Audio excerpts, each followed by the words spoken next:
Guylaine Bussière, Radio-Canada, Portneuf. Qu'il soit élu ou non, en passant. Bon, réapprendre à vivre lorsqu'on se retrouve paralysé à la suite d'un accident n'est évidemment pas simple. Le Centre de réadaptation Lucie Bruneau de Montréal offre maintenant à ses patients 4 logements complètement adaptés à leurs nouvelles conditions. Question d'adoucir la transition. Il s'agit d'une première au Québec, Chouan-Femme. Une pente facile à monter comparativement à son long cheminement depuis 1 an. En été 2007, ce jeune homme est devenu tétraplégique à la suite d'un accident de plongeon. Une étape de frustration, on se demande pourquoi moi. On vit toutes sortes d'étapes, puis par la suite, à un moment donné, on vient à l'accepter. Pour faciliter sa réadaptation, Alexis a pu bénéficier de l'un des 4 logements spécialement aménagés par le Centre Lucie Bruneau, un concept unique au Québec.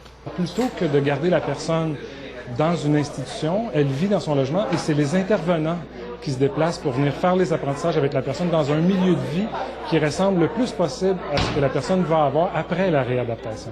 Quand la personne va avoir séjourné ici pendant quelques mois, elle va pouvoir, avec l'aide de son ergothérapeute, déterminer quels sont les éléments qui sont essentiels et à conserver dans son milieu de vie éventuel. Pouvez-vous nous montrer quelques exemples d'adaptation dans ce logement-ci?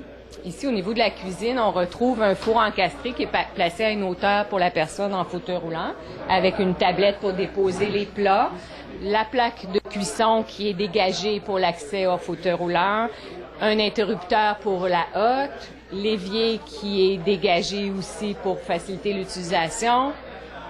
Ici, on retrouve des armoires qui comportent des éléments coulissants pour optimiser le rangement. Des aménagements qui ont coûté 460 000 $. Ce concept-là d'un appartement transitionnel, moi, je trouve que c'est une nécessité. Ça vient enrayer les craintes qu'on peut avoir face à occuper un logement.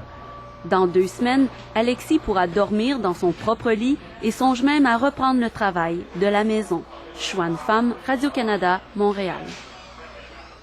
Météo, Jocelyne, un aperçu, donc il va geler cette nuit, quoi? Oui, absolument. Écoutez, un avertissement de gel au sol pour toutes